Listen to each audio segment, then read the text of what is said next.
Welcome back, everybody. This is Ian with 3CF, and I'm going to give you a brief tour today of my grow room. So I'm not going to lie. I put this thing together about a month ago, and it has been nothing but trouble.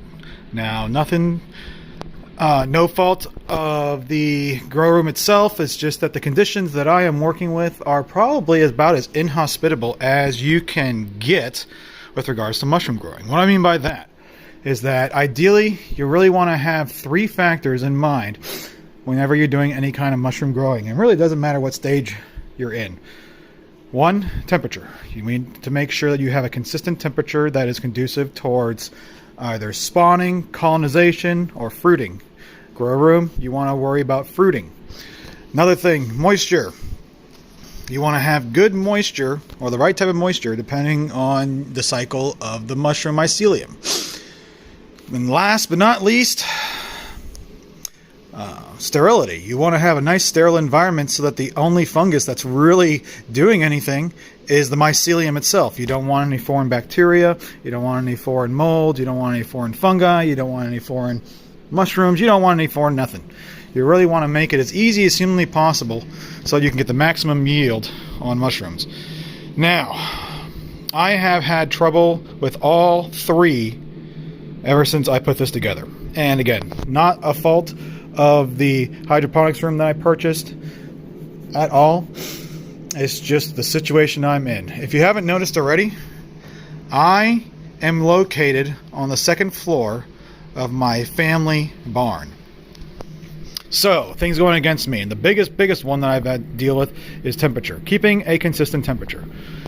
You can't really see it right now, but I've got a temperature reader right there that basically states that inside the grow room we're looking at, I think it says 47 degrees, although it does feel a little bit warmer in here. And it was actually a little bit higher before I opened up this lid. And I should point out, it's January, late January 2021, so I'm basically fighting against the outdoor elements. So that's what I mean by the most inhospitable in one respect.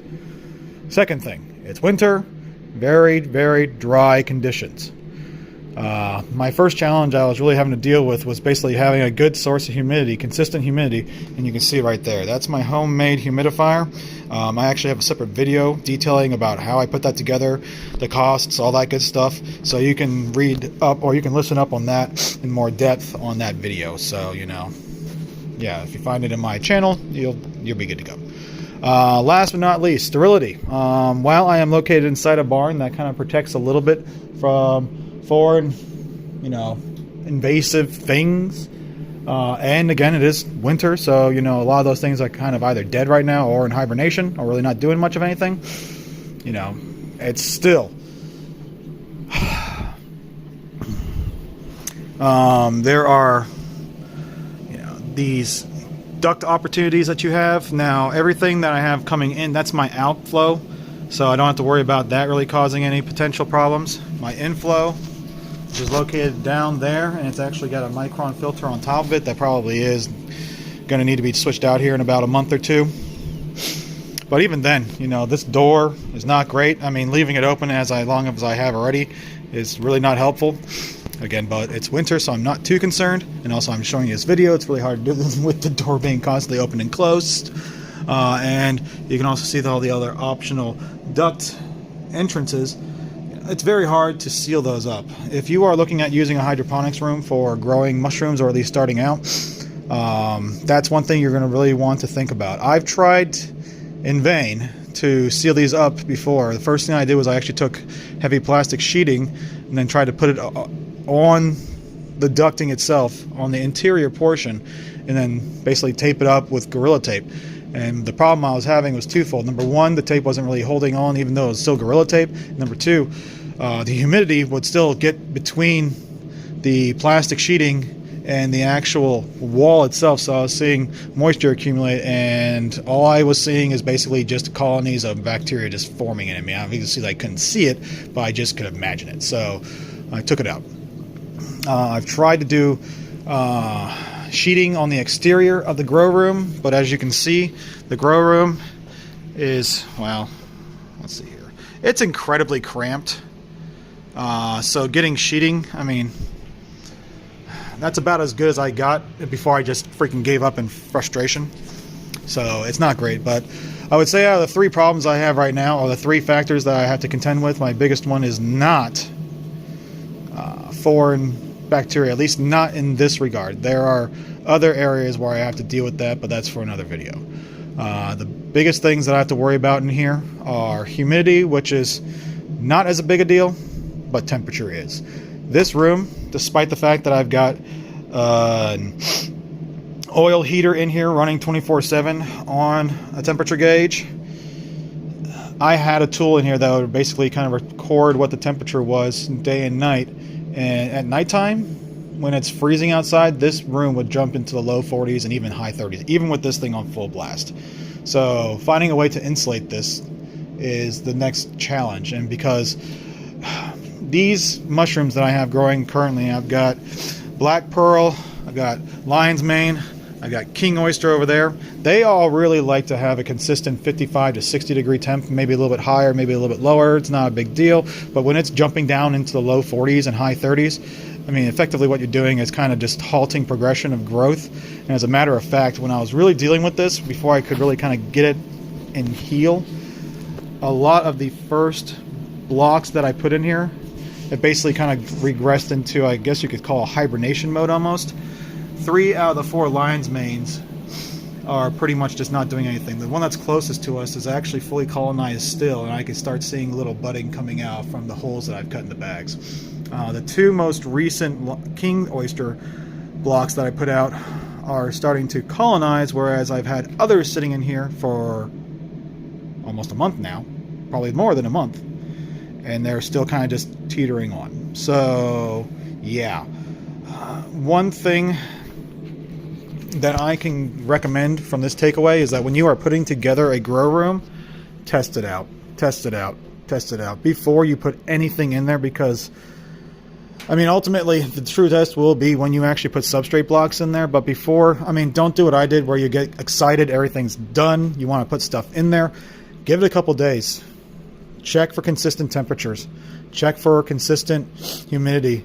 Oh, and I also forgot to mention, you want to make sure you have good airflow. I mean, I did say that I got outflow or inflow and outflow, but you want to make sure you got good inflow and outflow going on so that the mushrooms are also getting that. You do not want stale air in here.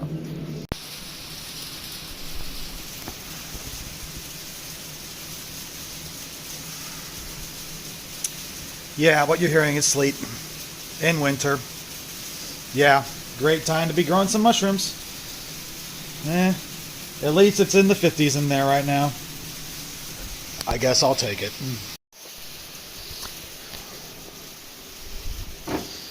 Also, my mop is frozen. I can't mop up the excess water today. Fun stuff. Hey everybody, welcome back. This is part B on my introduction to my grow room with Ian, 3CF. Again, this is going to be a section where I basically just kind of go down the materials and their associated costs. So if you've already got a grow room and you're just watching this to kind of see alternatives, feel free to, you know, bypass this portion, like, comment, subscribe. But if you're interested, I am actually going to break down every single thing that I've made, its associated costs, not including taxes, any shipping that might be associated, and then I will run up an actual tally of everything that you saw in there. Now, this is just a base model.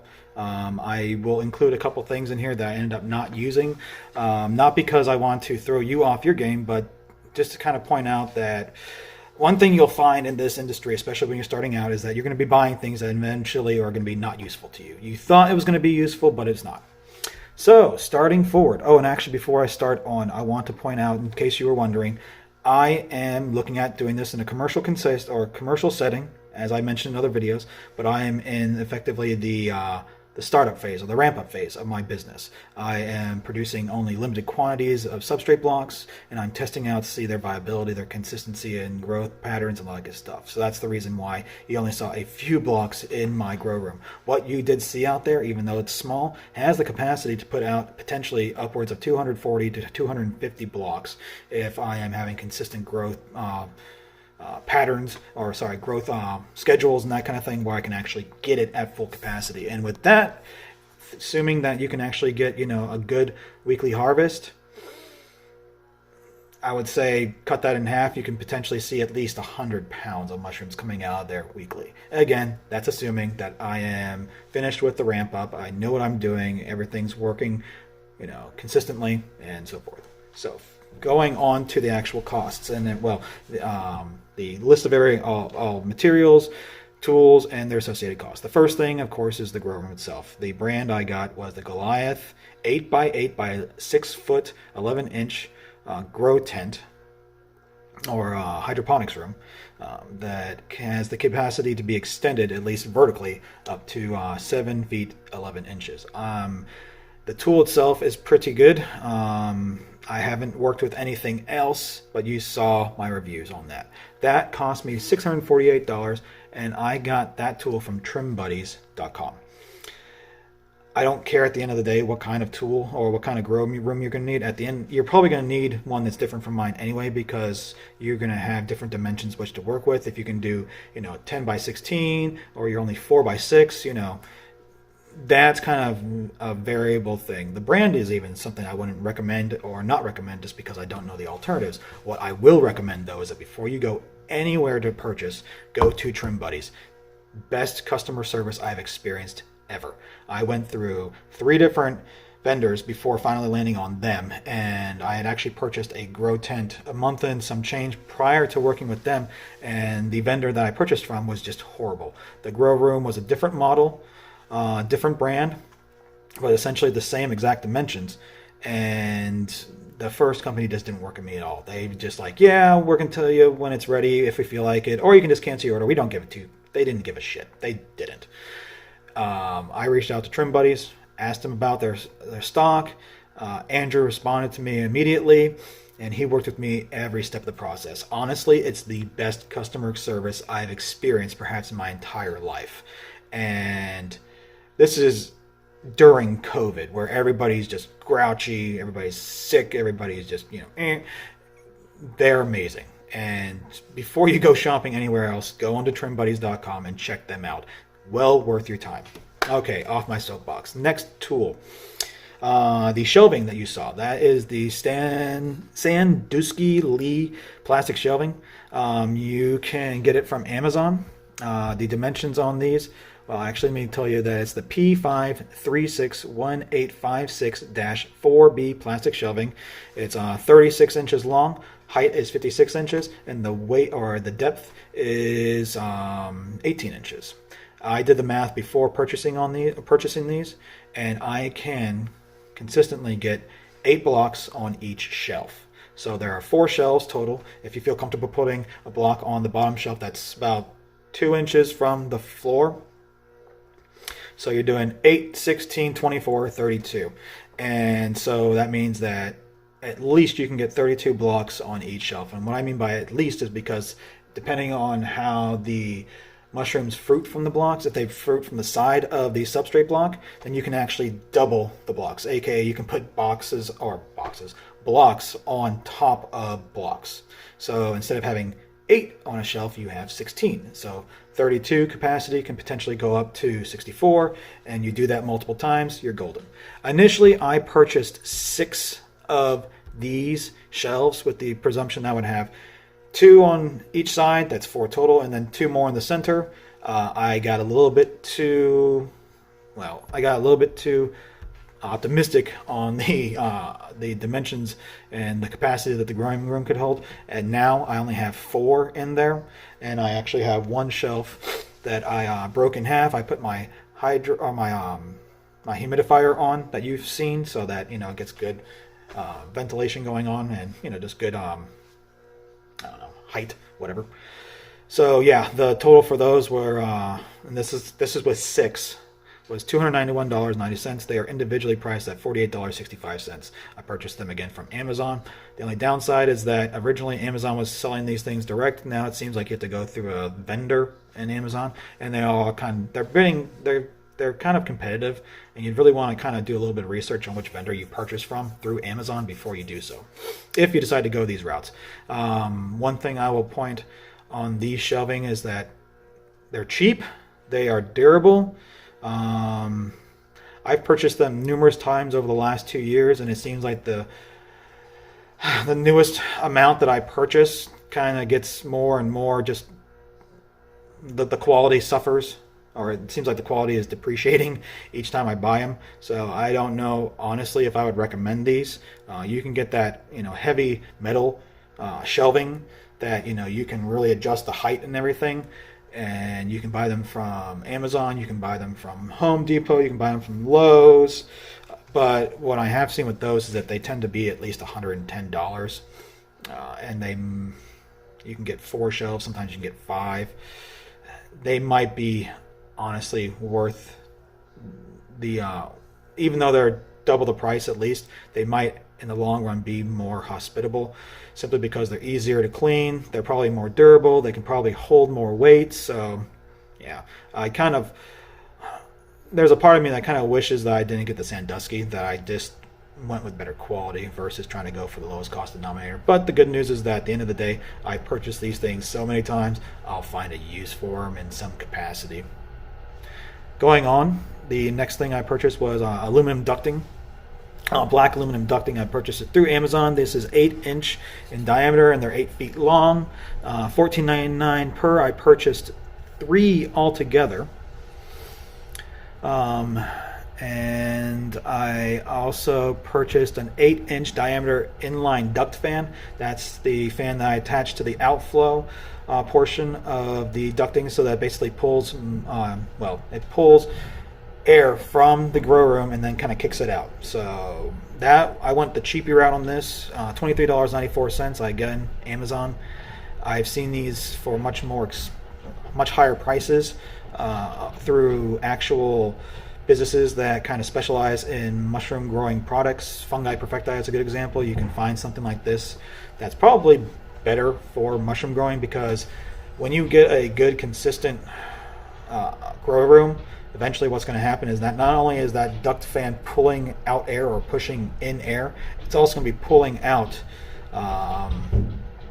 spores, and those spores can clog up the fan. So it was a pain in the ass to get the fan attached to the aluminum ducting. I do not relish the idea of having to take that all apart and then having to clean the fan out. So it might behoove you to get a better fan that can kind of deal with the spores for longer before you have to kind of clean it up. Indoor thermometer or hydrometer. You want to get one of these things in the grow room at the very least. I got one from Acura. I got one of their little cheapy ones. It's $14.13 from Amazon. Very useful. You want to think about your temperature in your grow room. Do you need to have a heating source? Do you need to have an AC source? It's winter right now. I don't need AC, but I needed heating. I got a very cheap oil heater. I don't know the brand because I just wrote oil heater, but it was $49.97 from Home Depot. That was the best deal I found all around. When I was searching, Amazon had oil heaters, probably a similar capacity, that were like $70, $80. So extension cords, surge protectors, 6 outlet. I purchased one of these just so I can plug my humidifier up, my temperature gauge, my humidity gauge, that little fan that you saw in there. All of that's plugged into that surge protector. So I paid $13.86 from Amazon. It's a 10-foot extension cord. With a 10-foot extension cord, you can get these from practically anywhere, and you can probably get it cheaper. One thing that isn't exactly a tool, but it's still worth pointing out, you saw the little spray pod bottle hanging off my humidifier. I bought a 5-pack of Vetco spray bottles, and they hold 16 ounces. Great little tool to have if you're got a little spot in your in your grow room that just can't get quite as much humidity as you'd like. You can just walk in there once or twice a day. You're done. The pack for 5 was $12.99. I mean, I only used 2 of them. One of them for the water. I have another one that's designated for isopropyl alcohol. Great little tool to have. Honestly, they're going to be, you'll use them beyond just your grow room. The next thing too is I got a Govee Wi-Fi thermometer, hydrometer, and smart humidity temp sensor. Got it from Amazon. This was $32.99. I like this tool a lot, and actually, if you give me one brief moment, I'll give you a good look at what it is. This is the tool. This right here connects to a Wi-Fi, and it can also connect directly to Bluetooth to your phone, where basically you put it in any area, and it will give you an up-to-date review of what the humidity and the temperature is in that room, and it'll also give you a chart of what's going on. So you can see if there are dips or spikes in either stat, and you can see what time of day it happens. Is it a one-off? Is it a consistent issue? And it can really help you kind of nail down anything that's being finicky. So that's a $32.99. It comes with an app. You can do everything through your phone. Eventually what's going to happen is that wherever, when I get it fully, I'm going to have these in every room that I can think of that will need it. And then I'll identify each room through the app, and it's just going to make my life a little bit easier. Totally worth the $32 or $33 technically. All right. I talked about the vents and everything. The intake vent, I used a 14 by 14 HEPA filter that has the smallest micron filtration. I purchased one of those from Home Depot. Now these things, eventually you will have to kind of exchange them out with the grow room and the humidity and the temperature outside right now. Probably can do it once every 4 months, but if you're in the middle of summer, probably going to be once every 3 months or maybe even 2. It was the smallest one I could find. I got it for $19.95, and then I also had to, you saw it, it was attached to basically well, it's actually, I'll tell you what it's called. It was a duct outlet that I purchased through Amazon. It's 14 by 14 as well. It's a ceiling box, so technically that box, it's aluminum. It kind of sits into like a housing unit, kind of like what you see right here. And so I just used the HEPA filter, put it on top of the duct outlet, and then I used venting tape, which I paid $4.98 for, and I just kind of taped it around so that once every 3-4 months, whenever I have to exchange it out, I'm going to have to rip out the tape, I'm going to have to rip out the filter and put in a new one. But, you know, not too bad. The ceiling box itself was also $33.99. I mentioned in part A how I was trying to keep the vents that were in the grow room sealed up. I was using plastic sheeting. I was also using Gorilla Tape. I purchased a 2-pack of Gorilla Tape for $15.98, and the plastic sheeting was $17.98. The plastic sheeting was from Home Depot. The Gorilla Tape was from Amazon. While it inevitably didn't really get used, it's still worth pointing out because, again, I did pay for this stuff to be used in the grow room, so I should count it in my total tally of cost.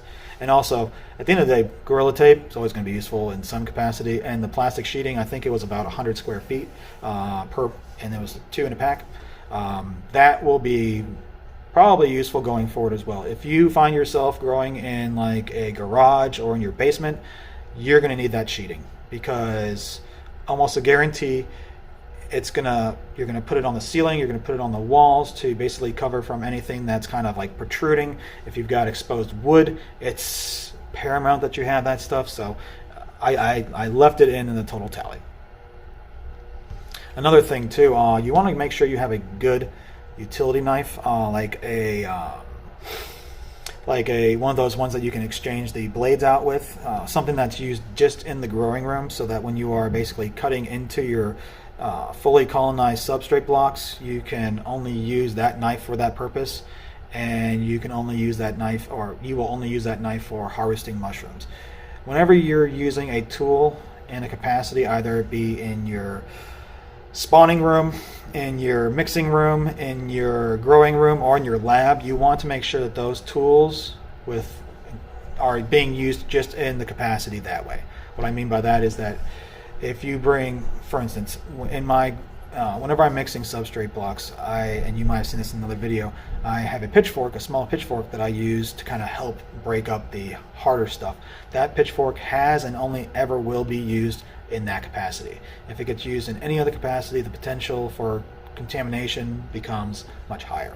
So get yourself a cheap utility knife that you will only ever use in your growing room, and remember to spray it down with isopropyl before you use it whenever you're cutting into substrate blocks or you're harvesting mushrooms. My grow room is located inside a barn, which I have to walk from a house to get to said barn.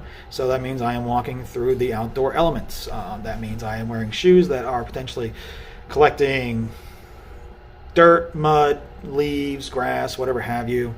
And so that's not something I want to bring into the grow room. If you are working into a grow room that has a similar situation as mine, you want to make sure that you have sterile footwear when you are going in and out of the grow room. So I bought myself a cheap pair of men's clogs from Amazon that were $24.99. They are only ever used in the grow room. I spray them off with water every now and then. I spray them off with isopropyl just to make sure that anything that was tracked in, anything that's tracked out is killed off. And then they're basically put in a plastic bag where they sit until they get used again. So yeah, that's pretty much everything that I spent to put together what you saw in part A of this video. And I actually went ahead and tallied up. I paid, not including taxes, $1,364.62. The taxes probably will add another $60 to that total. So looking at $1,420 some odd dollars altogether. My tax rate is around 6% in my state. It might be lower for you. If that's the case, then you're good to go. The fortunate thing is that everything I told you right now, I did not have to pay any shipping costs for any of it. Amazon rocks. And the Trim Buddies folks, it seems right now anyway, the cost that you see for whatever units that they're purchased, that they sell to you, the shipping cost is included into that. So the grow tent that I mentioned, I've seen it for like $550 at other vendors, and then they're like, oh yeah, we're going to charge you $125 for shipping. So yeah, another reason to go to Trim Buddies. Anyway, if you have any questions about any of that, please comments. I'll reach out pretty quickly because no one's leaving comments right now. Who knows, maybe in a year you'll see this and then, boom, it's blown up. But still, I'll try to reach out to you if I can. Hope you enjoyed, and, good luck mushroom growing. Hey folks, I just want to take a brief moment to comment on something regarding this video that you just watched. On minute 4, there was a scene where you basically had a view of the ceiling of the grow room. You might have noticed that there was a pretty large dip in that grow room ceiling. That is not a fault of the design of the grow room at all. As a matter of fact, that's a byproduct of a support beam, a metal or a wooden support beam that is a little bit too low in my barn. What I mean by that is that the grow room is a little bit too high and the support beam's a little bit too low. So therefore, the metal support beam inside the grow room that is used to keep it up, not all of it's connected. So again, not a fault of the grow room itself whatsoever. No blame on Goliath whatsoever. It's a good tool. It's just I am working between a rock and a hard place pretty much constantly in this industry. Anyway, thanks for sticking with me, and I hope to see you all again soon.